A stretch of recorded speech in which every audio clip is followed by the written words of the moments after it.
নমস্কার, কেমন আছেন সবাই?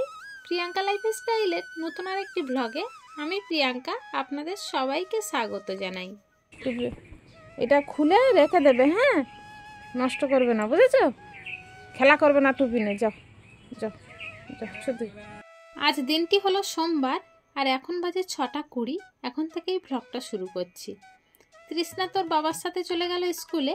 এখন আমি বাড়িতে একা হয়ে গেলাম আর একা একা কিন্তু সংসারের কাজগুলো সব সেরে নিয়েছি, মানে বাসি কাজগুলোর কথাই বললাম। আর এখন চলে এসেছি রান্না করব, কিন্তু রান্না করার আগে একটু রুটি বানিয়ে নেব। তৃষ্ণার বাবাই এসে রুটি খেয়ে তাই দোকানে যাবে, তাই জন্য প্রথমেই ভাতটা নামিয়ে রেখে রুটিটা বানাবো, তারপরে অন্যান্য তরকারি করব। রুটি করার জন্য আটা মাখবো বলে বের করেছি, কিন্তু তার সাথে সাথেই এক গ্লাস মুড়িও বের করে নিয়ে চলে এসেছি, কারণ সকালে বাসি কাজ সারার পরে প্রচণ্ড পরিমাণে খিদে পায়, কিন্তু খাওয়ার সময়টা পর্যন্ত থাকে না। তৃষ্ণা যেদিন স্কুলে যায় না সেদিন আবার একটু হাতে সময় পাই, মানে ওরা দুজনেই বাড়ি থাকে। তৃষ্ণার পড়তে বসে, কিন্তু ওর বাবা আমার কাজে একটু হেল্প করে দেয়, তখন কিন্তু একটু চা বিস্কুট বা একটু দুগাল মুড়ি খাওয়ার সময় পাই। আর যখন একা থাকি তখন কিন্তু একদমই সময় হয় না, যেহেতু কাঠের জালে রান্না, একা হাতে সব কিছু করতে হয়, একদিকে কোটা, একদিকে বাটা, একদিকে রান্না, ওই জন্য একটু সমস্যা হয়ে যায়। তো সেই জন্য আঠা মাখতে মাখতে একটু মুড়ি খাবো বলে মুড়িটা বের করে নিয়ে এসেছি। আর সকাল টাইমটা খালি পেটে থাকলে প্রচণ্ড পরিমাণে গ্যাসের সমস্যা হয়, আর আপনারা তো জানেন আমার একটু গ্যাসের সমস্যা রয়েছে। মাঝে মাঝে ওই গ্যাসের জন্যই অসুস্থ হয়ে পড়ি। সেই জন্য যত কাজ থাকুক একটু এই গ্লাসটায় করে মুড়ি বের করে নিই, আর গ্লাসটার একটু হাতল রয়েছে তো ধরতে বেশ সুবিধা হয়, আর কাজ করতে করতে খেতেও কোনো অসুবিধা হয় না। তো প্রতিদিন তো গ্যাসেই রুটি করি, আজকের কিন্তু উনুনেই রুটি করলাম, কাঠের জালে কড়াইতে রুটি করলাম। রুটি কিন্তু সুন্দর ফোলে। তো অনেকেই বলে উনুনেতে কাঠের জালে কিভাবে রুটি করে না করে, তো আজকেরই আমি করে আপনাদেরকে দেখিয়ে দিলাম, আপনারাও হয়তো করেন। অনেকে বলে কড়াইতে রুটি করলে রুটি ফোলে না, বা ওই কড়াইতে মাছ ভাজা করলে মাছ উঠতে চায় না। আমার কিন্তু এরকম কোনো সমস্যা হয় না। রুটি সব করার পরে কড়াইটা একটু কালো কালো হয়ে যায়, কিন্তু মেজে আনলে তারপরে যা কিছু রান্না করি না কেন কোনো অসুবিধা হয় না। তো ওদিকে রুটিও করা হয়ে গিয়েছে, আর আজকের পালং শাক, সিম, আলু দিয়ে একটা চচ্চড়ি করব বলে সবজিটা কেটে নিয়েছি। আর আজকের তো মাছ আনতে মানা করেছি, কারণ শরীরটা একদমই ভালো লাগছে না, মাছ খেতেও ইচ্ছা করছে না। তাই বাড়িতে সয়াবিন রয়েছে, পেঁপে আলু দিয়ে সয়াবিন দিয়ে রান্না করেছি। আগে আমাদের বাড়িতে পেঁপে আনলে কেউ খেতে চাইতো না, তৃষ্ণার বাবা একাই সিদ্ধ খেত, আর ওইভাবেই পড়ে থেকে নষ্ট হয়ে যেত। কিন্তু এখন মাঝে মধ্যেই সয়াবিন মাছ দিয়েই পেঁপে রান্না করছি, খুব সুন্দর লাগছে খেতে। তবে তৃষ্ণাকেও খাওয়াতে পারছি আর আমি নিজেও খাচ্ছি। তৃষ্ণাকে কি বলবো, পেঁপে সিদ্ধ দিলে আমার একদমই খেতে ইচ্ছা করে না, সেই জন্যই বুদ্ধি করে কয়েকদিন ধরে তরকারি রান্না করছি। তো বেশ ভালোও লাগছে, নিজেও খেতে পাচ্ছি, মেয়েটাও খেতে পাচ্ছে, আর ওর বাবা তো খায়, বাবার কথা আর কি বলবো। ওদের খাবার গুছিয়ে দিয়ে কয়েকটা ফল ছিল কেটে দিয়েছিলাম।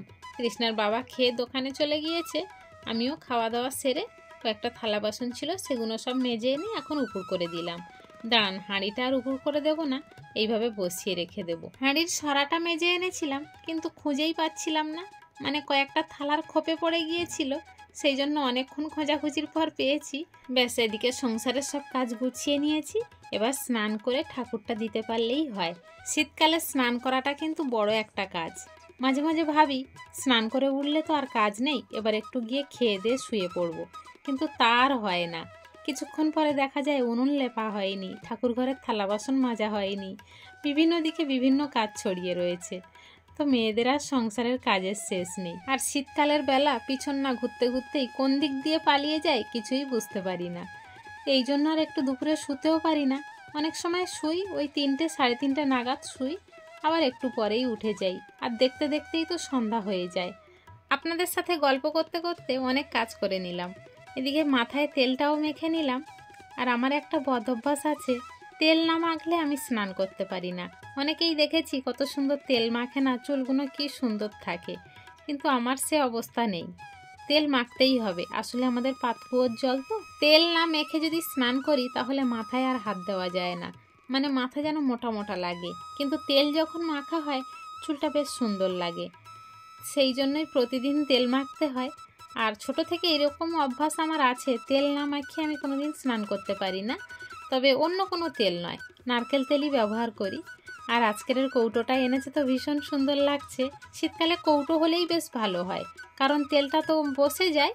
আর একটা শিশি বা বোতল হলে ওটাতে ঢালা খুব অসুবিধা হয়ে যায়।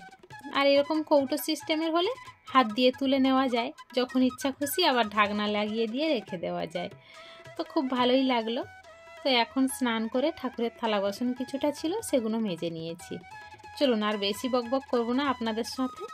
স্নান করেছিলাম, জামা কাপড়গুলো ধুয়ে ফেলেছি, সেগুলো এখন শুকাতে দিয়ে নিলাম। এখন ব্লগটা তাহলে এই পর্যন্তই শেষ করছি। দেখা হচ্ছে খুব শীঘ্রই নতুন আরেকটি ব্লগের সাথে। ততক্ষণ পর্যন্ত সবাই ভালো থাকবেন, সুস্থ থাকবেন, সাবধানে থাকবেন। আর ব্লগটি কেমন হলো অবশ্যই কমেন্টে জানাবেন। আর ব্লগটির কোনো একটি জায়গায় যদি ভালো লেগে থাকে অবশ্যই একটা লাইক কমেন্ট করে জানাবেন। সবাই ভালো থাকবেন, সুস্থ থাকবেন।